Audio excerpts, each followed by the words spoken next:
Yeah, I'm good. I'm just eating my lunch because I had a very late lunch. no problem. Okay, hi. Welcome to the newest episode of Sports Talk Central. I'm your host, Adina Mood, with my normal co-host Hunter. And today we're going to be talking mainly about MLB Opening Day and some news that came in baseball, and then we're going to briefly talk about some stuff about the NFL. So let's first start with the first news story, which is that the Fransisco Lindor contract. What are your thoughts on that? So, Yeah, I'll tell you. Sorry about that. No, so basically, for those that don't know, Francisco Lindor signed a contract about an hour all right, before. I'm good now. Okay. It was a bit too much for my liking. There are a select few players that are worth 340 million. I do not think he is one of them. The Phillies paid Bryce Harper what 330 a couple Yeah. years ago. He's not worth that either. Um, I, I'm glad that the Mets are spending money because in the last ownership, this would never have happened because he was cheap. But um, I don't know. Obviously I think Lindor is an above average player. He's a great player, but is he worth 10 years 340? No. I think maybe what do you think 250, 275 I think would have been the perfect ballpark for him. What is he? 28. He's like what? 28 years old. I think so, yeah. The marketing. Uh, if you take away the fact that the Mets gave up a lot to get him, and let's just Mm-hmm. a free agent. I would say probably I would put 250. yeah, like 300 at most. Mm-hmm. Like yeah, 300 at most because he's still valuable. Because like I said, like his age, he's like what 27, 28 years old. It's not like he's 30. Like he's Yeah. still young enough that this contract could work. And and I think the other thing that drove up the price was you had Steve Cohen pretty much say, "Oh, we want to win a World Series. Like we're not afraid to spend money." That kind of painted them into a corner. Yeah. Mm-hmm. So that's why I think they had to go up to 341 because imagine if they couldn't extend him. Like And imagine he's been all on Twitter talking with Mets fans. Yeah, we're going to spend our money. This is not going to be like the same old Mets with who was it? Wilpon, right? The Wilpons own the Mets. Yeah, he's been like doing what the fans want, and he sure did with this one. That's for sure. I mean, yeah, and so I think that can lead us seamlessly into our next one, which is that the next year's free agent market for the shortstops. So right now, from here's what we know. We know that since Lindor was just one out of 5 or 6 that are set to be free agents, because you have Yep. Carlos Correa, who's set Yep. to be free agent, Trevor Story, Corey Seager, Javi Baez, and obviously there are others, but right now we're just focusing on those 4 or 5. It I was also figure Story's going to get, I think, the most. Then I think it's Correa, in my opinion. Yeah, I could see.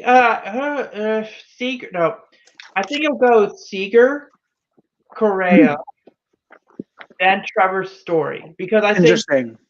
yeah, and then Right. Javi Baez because the thing is that Corey Seager. I mean, look at the team he plays for, the Dodgers. Yeah. Right. Yeah, so like they are not afraid to spend money. So like when you have the team that you're currently playing for in that big of a market, then the price tag's automatically going to go up. Like versus like situation like in Houston, because I know that they offer Correa what 120 over 6, which is 20 million a year, and then they said their Mm-hmm. counter offer was 125 over 5, and he's pretty much. I think he's going to test free agency at this point. It's like he wasn't like his comments were like, "Oh, if that's what if what they're offering is how they feel about me, then I'm going to play out the rest of this year for the city of Mm-hmm. Houston, for the team. I'm gonna try to win a championship, and if I don't extend my time here, then whatever." So I mean, he kind of seemed pissed off about that decision for sure, because there's no way that yeah there's no way that like he was happy with that. And after seeing what the Mets gave Lindor, I mean, Correa is getting at least 25 million a year, 26 million a year just for his postseason performance alone. I mean, I get it. He misses on average 50 games a year because of injuries. Mm-hmm. Still, I mean, I could definitely see him getting 25, 27 million if I had to pick 3 teams that could go after him. I think that the Marlins could go after him. I think Yeah, that that makes sense. Detroit does make sense because they have their rebuilding team. They have a lot of prospects.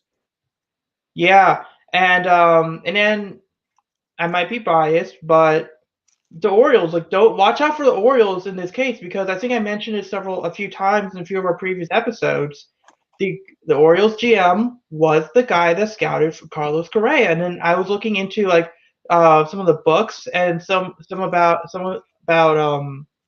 what he thought of Correa in 2013, and he was pretty much saying we think he could be a 270 to 280 hitter, hit 35 to 40 home runs per year, like 70 power, 50 like field it, like 70 arm. Like he had high marks as him as a 17-year-old, so I could imagine him making that pitch. And I think people were saying, well, the Angelos family is cheap. The thing you have to keep in mind is we have a top 5 farm system, so most of our talent is going to come from that farm system, and then maybe some 1 or 2 year deals so you can make room for one of these massive deals. And then keep in mind, Chris Davis's monstrosity of a contract ends in 2 years. Mm-hmm. So that horrific contract is done in 2 years. And we're paying him what, $20 million a year. So imagine if we're paying Correa $30 million, right? That's our payroll is what, 45 right now. It would be 55. And even if you tack on a Trey Mancini and John Means extension, I mean, you could still operate that with less than a $95 million budget. Like, so Absolutely. yeah, so it's still cheap, and you still got that farm system. And imagine going through a lineup and you have like Adley Rutschman, who's the number 2 prospect in all of baseball, Trey Mancini, Ryan Mountcastle, who could who had what, hit over 330 last year. And then imagine those three just in the middle of the lineup, and then they have other prospects too. But I mean, that's a pretty good middle of the lineup. If they can hit on their pitching prospects, I mean, this team can compete for a while. So to me, I think their option, Detroit, because of the AJ Hinch thing, being manager, that's an option. They don't need. They also don't have a shortstop. They have a ton of pitching prospects, but they don't really I have. forgot. I forgot Hinch was their manager. I actually totally forgot he went there. To be honest with you. I was surprised that no one made a bigger, like, people didn't make as big of a deal as I thought they would have. So it's like, oh yeah, you're going after that. I wonder how Tatis is feeling about that Lindor contract now because he got paid before him. But he's also, but well, 14 years, 340 versus 10 years of 341. I mean, it's not like That's true. who's the guy from the Braves, Acuna? Yeah, Acuna. It's not Acuna and Albies. Like, imagine being Acuna. Yeah, I'd be a little pissed off. Yeah, so I mean, that's kind of how it works. Trevor Story, I think I texted you this. I was like, Seager signing with the Dodgers. I would be shocked if he signs elsewhere. Correa's out. I don't know where he's going. And then I think Trevor Story is pretty much saying, if my issues with you right now before the Lindor contract were a sign of me not wanting to play for your team anymore, imagine what this contract would do. I'm not playing. And especially since the Arenado deal, where they tried to trade him like a year or two into his deal, and then they eventually traded him and gave the Cardinals deferred money. So it's like, that was a stupid trade. I mean, what a joke that was. yeah. So I would be really shocked. I would be really shocked if any worthwhile free agent signs a long-term deal with the Rockies after that. So, Yeah. I mean, it's gonna be really interesting seeing that. So I think what we're going to do now is, do you want to do like Orioles national? Let's first do the Nationals update. Yeah, I think they postponed the whole series. I love how they have no COVID problems for 2 months basically, and then right as the season starts, everyone tests positive. And it sucks, but after these next couple of weeks, it's probably not even going to flare up again for the rest of the season because that's how it was, I think, for a lot of teams this past year when they started their season and finished it. So that's probably what's going to happen overall. It just sucks that it has to happen opening weekend, But hopefully, I would be really surprised if one of the players were irresponsible or something. It's just, I mean, you never stuff. I mean, hopefully it gets fixed. I mean, maybe there's a couple of other teams, but who knows? Like, who knows on that one? So I think, and then, but also let me just the other thing with Nationals is, just What's up? can you give me like a quick prediction of like Cy Young, Rookie of the Year, MVP? Like you don't have to give all of them, but what are your thoughts on if all the candidates for those positions were from the Nationals, who do you think Cy Young, Mad Max, VP Soto. What was the other one you said? Rookie of the Year? Yeah, that one's tough. I don't know if don't even really think they have one for it. To be honest, they were potentially going to have Carter Keeble, but I don't think that's going to happen. Of course, the dog's whining in the background. So, sorry for the background noise, everybody. But no, I don't really think they have the Rookie of the Year just because Carter Keeble, he was supposed to be their third baseman of the future. He got sent down. Not a good look. It's bad. People like to think that he is this next coming of Jesus or something. He's really not that good. Needs a lot more time to develop. This is why they should have made a move, man, and create, or they should have made a move to trade for someone. You know, that's why I wouldn't have minded if they traded for someone like Chris Bryant or any other third baseman on the trade. That's another guy I didn't think of. That's going to be a free agent next year. Yep, he'll get his money, even though he's kind of gone down a bit, I'd say, the last year or two. But I still think he's going to get paid. I mean, someone's going to give him a nice long-term deal, absolutely. But yeah, I think that's gold. I can do Gold Gloves. Robles in center field. If he doesn't get a Gold Glove, I mean, he was so great in the World Series run. It was pretty nuts. Right. Yeah. So while you were talking, just a quick update on the Orioles. I see your alert. Yeah, it's cool. Yeah. So basically, Ryan Mount. It was bases loaded. Ryan Mountcastle, top of the sixth inning, 1 out. Ryan Mountcastle hit a 2-run double. He hit a 2-run double, and it's right now Rio Ruiz, who's actually making his. I think he's actually playing second for some reason. He's actually playing second base. Like he played third base last year. But he's playing second base. It's count 2-2. So I'll keep updating on the score and stuff. John Means has pitched really well. 5 shutout innings, 4 strikeouts, averaging about 15 pitches. That's pretty good. But I can briefly talk the Orioles and kind of do the same thing. Rookie of the Year, Ryan Mountcastle. That's pretty easy. Yeah. I don't think Rutschman could make as much of an impact. MVP, Trey Mancini. That's simple. Cy Young. Ooh, that's going to be tough. I mean, it's really easy to say John Means because he's the ace, but I'm going to say Dean Kremer.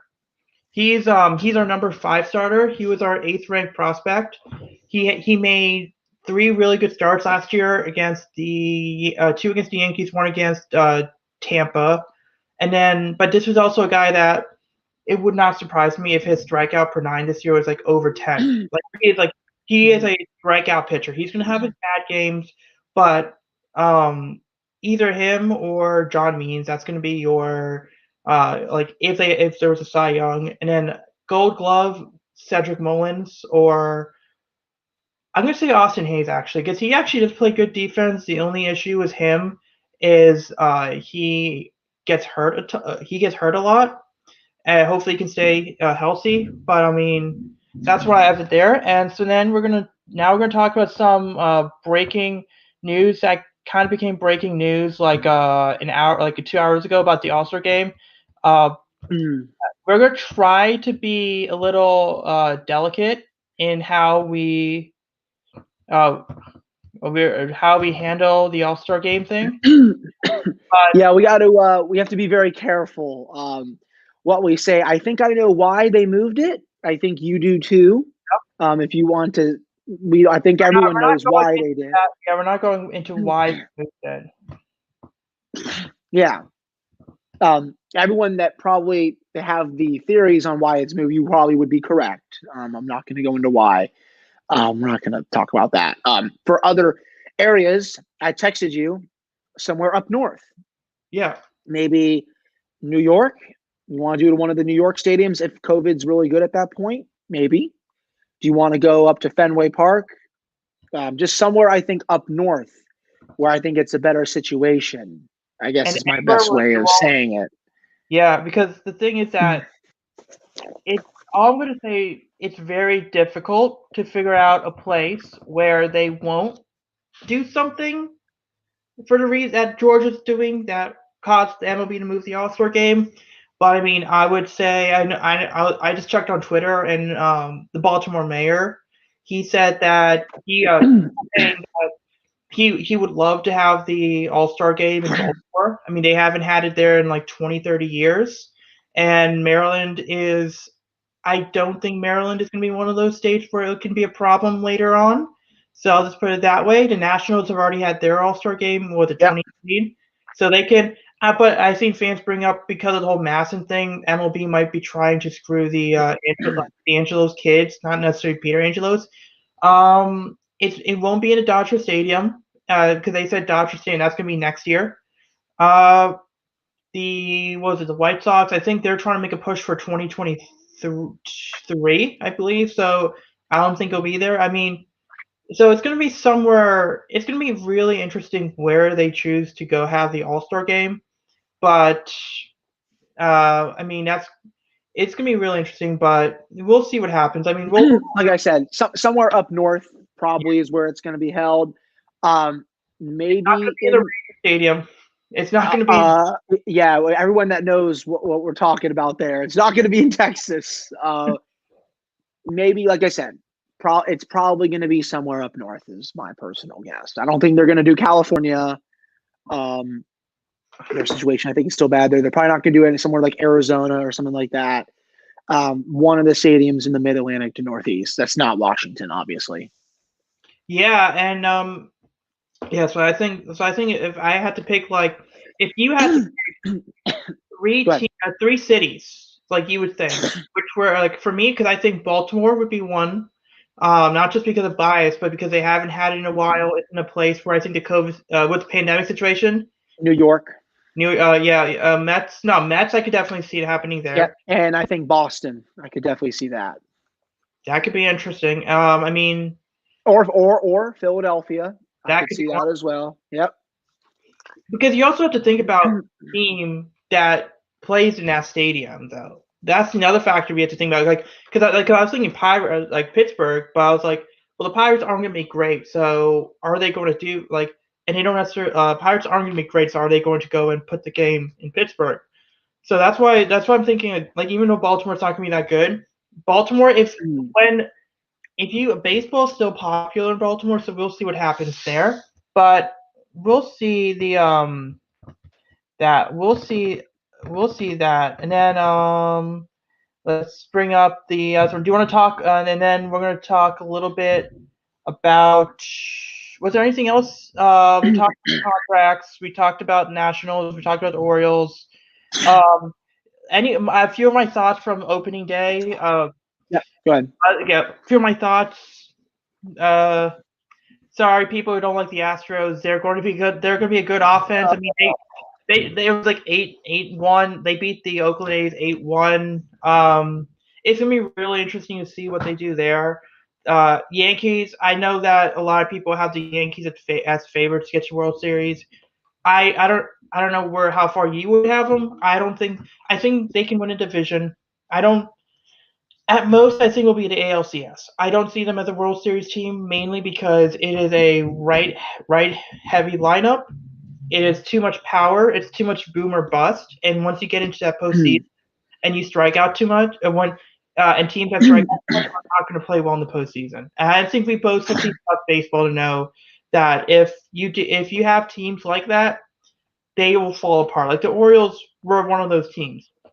And seeing that last night, seeing that game where they had like I believe I didn't catch the whole game, but they said like an extra inning. It was like they left like 9 guys on base in the last 5 innings or something. Oh wow!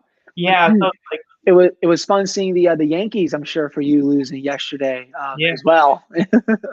I mean that's the thing though. I don't really care too much because there's also them like the Blue Jays. I feel like the Blue Jays get a little more annoying, like especially if their team's good. I mean the Marlins and Tampa Bay, they had like a pitcher's duel, like it was 1-0 game. And then, I mean, obviously, yeah, the Orioles and Red Sox are playing. Philly, I mean, I've seen people like, and I think like, yeah, I know the Rockies beats Dodgers, but it's still early in the season. One game of 162, everybody. Yeah, so I think that's pretty much all there is for the Baseball? but yeah, for baseball. So let's go more into the Ravens and Steelers here. So was there anything about the Steelers? I feel like the Ravens just a little bit. Nothing really. They had Carl Joseph in for a visit. And then, oh, yeah, Tyson Alualu did circle back and he re-signed with Pittsburgh. That is ginormous, by the way. That's much needed defensive line depth. And, don't really know why you would agree to Jacksonville in the first place, but good thing he came to his senses and came back to Pittsburgh. But other than that, not much. They had Carl Joseph in for a visit, third safety. That's all he is. And then they're just going to different pro days. I think they were at Ohio State's looking at a bunch of people. I think they went to Alabama's because of Najee Harris. I think they're at Clemson's. They're at Texas, obviously. Dickerson and Alex Leatherwood. What was that? Also, Landon Dickerson and Alex Leatherwood. Yeah, they've been circling around a whole bunch of pro days and looking at the players like that and just different kinds of players. Well, Tomlin was having a long conversation with Justin Fields, probably saying like, "Hey, I wish I had the number 2 pick in the draft, so I could take you." But obviously that's not going to happen. But other than that, not much to report. They're just chugging along as always. Of course, with the Ravens, what are your thoughts on the Sammy Watkins signing? I thought it was good value because here's the thing: Greg Roman's offense. Receivers are naturally divas. They want targets. Sammy Watkins, I know, is injured, but he had his only 1,000-yard season with Greg Roman as the offensive coordinator. He's also trained with our new passing game coordinator, Keith Williams, for the last 2 years. So that's a familiarity. Here's the thing: the Ravens have scored a ton of points, and I've seen a lot of fans want that legit number 1 guy. But the problem is, you got to pay $18 million a year or $20 million a year, which you're not going to do. So what you want to do is you want to use a little bit of Moneyball and find those valued moves. I did not like the fact that they offered a contract to T.Y. Hilton. I don't think that's what they needed. What I like about Sammy Watkins is he does have a little bit of size, and he is one of these guys that the teams have been trying to play zone coverage against the Ravens for last year. Having Sammy, imagine you have Sammy Watkins, Hollywood, Duvernay, and Mark Andrews on the field at the same time. Those guys, I think, especially Sammy Watkins, can find that soft coverage. Him or Duvernay can find that soft coverage in the zone coverage, which is going to help him. And then the other thing is that Willie Snead, I like him. He signed a 1-year vet minimum with Vegas. I like him. He makes tough catches, but he's not going to go catch the ball and run 10 yards. He's mainly more of, soft coverage, 3rd and 5, throw a 7-yard pass. That's basically what Willie Snead is. He was good at that role. Tough. Yes. He made some great catches. Like that catch, he made an underrated catch against the Browns that actually gave enough time for Lamar to come out. So but what Sammy Watkins can do is he can catch the ball and he has the speed to go break off another 10, 15-yard run. He has that extra boost. Duvernay has that extra boost. I think that's going to help. They still need more. Need more. Absolutely, I agree. In free agency, I would rather them go through a draft because right now in free agency, the only good option is Antonio Brown. Like I said, don't want that. A receiver, he's going to want his targets, and I just feel like the more money that guy is being paid, the more driven by ego he's going to be. Because remember, this was a guy that if he just kept his mouth shut for 4 more days, he would have gone in Pittsburgh. Yeah. He would have gone. If he kept his mouth shut in general, man, he would have been in Pittsburgh for life. That's the reality of the situation. Yeah. So to me, I think that he's not what we need. I know a lot of Ravens fans want that him. I think you go towards the draft. Now there's a few other options I can think of. I'll list a few receivers. You got Terrence Marshall, receiver out of LSU, 6'3", 200. I like him. If he's available at 27, then go for it. I feel like his stock has gotten up because I know his 40 time was like 4.38, which is probably more like 4.4, 4.42, 4.43 to be fair, which is still good enough, but still that size. And then you have Rashad Bateman, who a lot of people thought was like 6'2". By the way, like he was like 6'2", 200. You know he's 6 feet 190. What? No, like all the scouting reports said he was like 6'2", and then they weighed him. Like they took his height at the Minnesota Pro Day. He's 6 feet. What the heck, man? Yeah, he's 6 feet and a half or something like that. And he's 190. Good God. The pandemic. Maybe he got the pandemic. Maybe he was hurt by it. That dropped the weight down a little bit. But now I'm hearing stuff about how like the Big Ten often will try to exaggerate the height by an inch or two. That might be why he's not 6'2". I mean, hopefully that drops him down to 27 because he reminds me a lot of Keenan Allen. Like this is a guy that you could put him in the field, like a Keenan Allen. I don't care if he's 6 feet. He's still going to help you. I like his route running. If you go in the second round, Josh Palmer is a guy from Tennessee, 6'2" receiver, mentored by Anquan Bolton, coached by T. Martin, who's now with the Ravens. This is a guy I think could be a good impact. Nico Collins, receiver out of Michigan, 6'4", 4.4 speed. The Michigan connection, Harbaugh can use that. A few other names, De'Ami Brown. We both know who De'Ami Brown is. The receiver out of North Carolina, who averages like 18 yards per catch. What I like about him is he's 6'1". I've also seen people bring up other names. I mean, those are some names I can think of. There's also guys like Trevon Grimes, the big receiver out of Florida, 6'5", 4.4 40. Simi Fehoko, the receiver out of Stanford, 6'4", 4.4 40. So I mean, if they can go and get one of these bigger bodied receivers, if it's not Bateman, if they can go get one of these bigger bodied receivers that can put pressure on Miles Boykin to get better, I think that's what I would like to see. And then the other news with the Ravens is that they re-signed was it LJ Fort? They re-signed LJ Fort to okay. So because remember they cut him, saved 2.2 in cap space, and then they re-signed him for the vet minimum. So his cap hit went from 2.2 to 987,000. Wow, that's good cap wizardry there by Eric DaCosta as usual, of course. And I've seen people criticize him. Like I've seen like he's doing a great job. Like the thing is that the Ravens, they're not making like the big splashy moves, but they're making the smart moves. Like they got Ty Cobb, $5 million a year. They got Derek Wolfe, $4 million a year. They got Sammy Watkins, $5 million a year. And it's like, yeah, I know he's injured. I know, but there's apparently like analytics like with injuries that they said that he has a 96% chance of getting injured, but he's only going to miss 2 games. Interesting. Yeah. So and then I think we have 2 more stories. Did we talk about the 17 game schedule? We have not yet, but that's big on the Steelers with their 17th game, getting a game against Seattle at home. That is the added game. I don't mind it. You know, rest in peace, the 7-9 Jeff Fisher memes forever. And the 8-8 Cowboys. Yeah, and the 8-8 Cowboys. Yes, exactly. Had to bring that up. But I think people bitch. Okay, I'm gonna cuss. Hold on. They can do 8-8-1. Yeah, exactly. With Ty, you know, people that bitch about it, it's really not that big of a deal. It's an extra game to potentially get in the playoffs. It's whatever to me, to be honest. Like, do you really have a big thought on it? Here's my thought on it. What are the odds that they're using their float? First of all, it's related due to lost revenue. Let's be honest here. That's the reason they did it.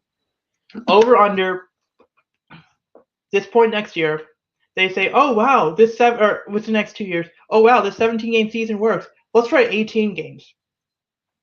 Over under 70%.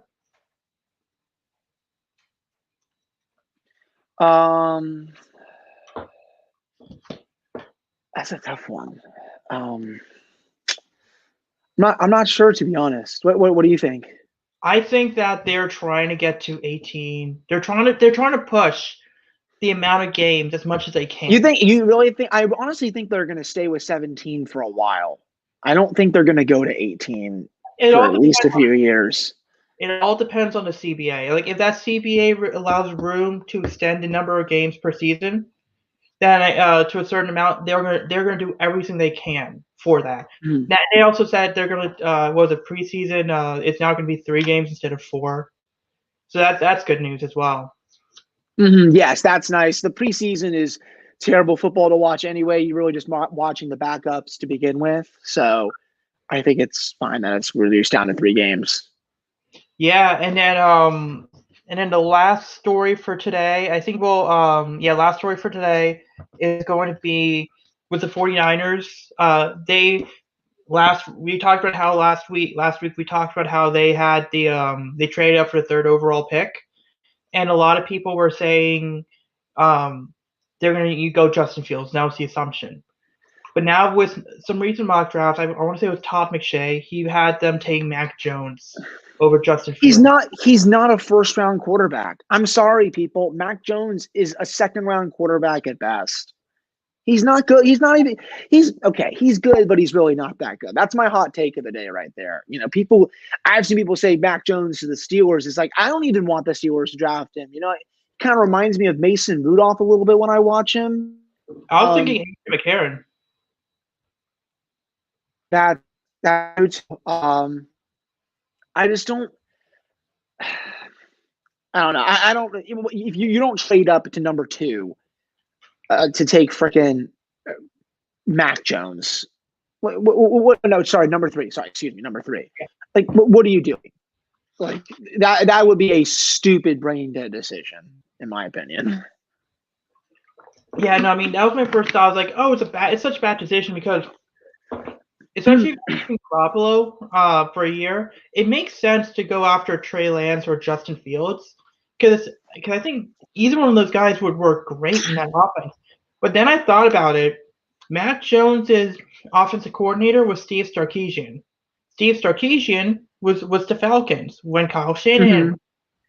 And when you look at Matt Ryan and when you look at Garoppolo, they resemble Mac Jones more than Fields or Lance. Now, I'm not saying that it's a good idea. I'm saying go with the guy with higher upside, especially if you're going to lose your first round picks in the next 2 years. Go with the higher upside guy. And I think Fields can. I think one of those 2 guys can go, but I could definitely see them go this direction because of the familiarity that Mac Jones would have and the fact that he's pro ready. The thing that confuses me is you're going to stick with Garoppolo for a year and go for the guy with a lower upside in Mac Jones when, in my opinion, Mac Jones he's A.J. McCarron. He's like named the last Alabama quarterback to do well. Good point. Right? You can't really. Yeah, you really can. Tua, but yeah. Oh yeah. Okay. Yeah. Tua. But he's maybe good. Really good. But I mean, okay. Besides Tua, though, who?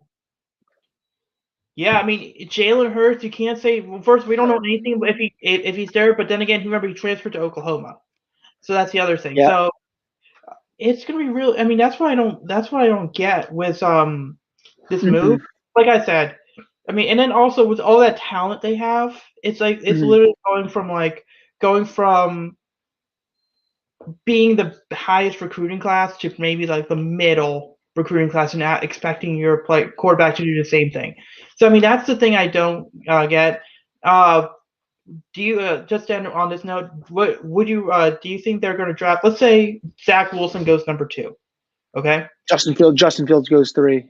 Oh, you think they take him over Trey Lance? 100%. Yeah. People can say that Fields is going to fall all they want. I don't see it. This is one of the top 3 quarterbacks in the draft, in my opinion. Trey Lance is good. Don't get me wrong, but I'd take Fields over him. I'd take that bet. But what about this? What if they turn? What if they do a? What if they throw you a curveball and they go? What if they throw everyone a curveball and they go and say Kyle Pitts? Ooh, that would be something, especially because they keep saying Jimmy Garoppolo's not going anywhere, and we all don't believe it. So that would be the old, yeah, that would be I something mean, if he went number Kyle 3. like Pitts, Ayuk, Brandon Ayuk, Debo Samuel, George Kittle. That Yeah, good that's a offense. nasty offense, man. They're going to be really good next year. This was a bad year because of all the injuries and COVID problems. I mean, sure. I mean, they got the defense now. They got the offense. I mean, but something tells me they're going to go quarterback because you don't trade up that much to And get you the don't give quarterback. that much. Yeah. And then also think about it. They have guys on defense they got to pay. So it's easier to pay those guys knowing you have a quarterback on a rookie deal. And I Yeah, don't know exactly. if you go that direction uh, next year on a quarterback without knowing who's going to be available. Mhm. Because there's Yeah. no guarantee that Sam Howell is going to be available for or Spencer Rattler is going to be any good. Yep. So that's just my thing. So I think they go quarterback. I think they go Fields on the higher upside because Trey Lance is good, but the problem with Trey Lance is there's how his time is very his tape is very limited, so I don't know Yep. like how close his upside is. So I think that's where I would think there. Oh, so I think we'll just end the show on that note. Thank you all Yep. for the returning viewers. Thank you for all the. If you just listen for a first time, then you can obviously go back and see all the other stuff. And we record every Next. Friday. Yep. Next week we'll be off because I'm just going to see a Yeah, friend for a little bit. But the Friday after that, I should yeah, be good. And we'll be yeah, back doing normal stuff. yeah. And then and so we'll see you in 2 weeks then. Yep. Couple weeks. Yep. See you All soon, right. man. Yeah.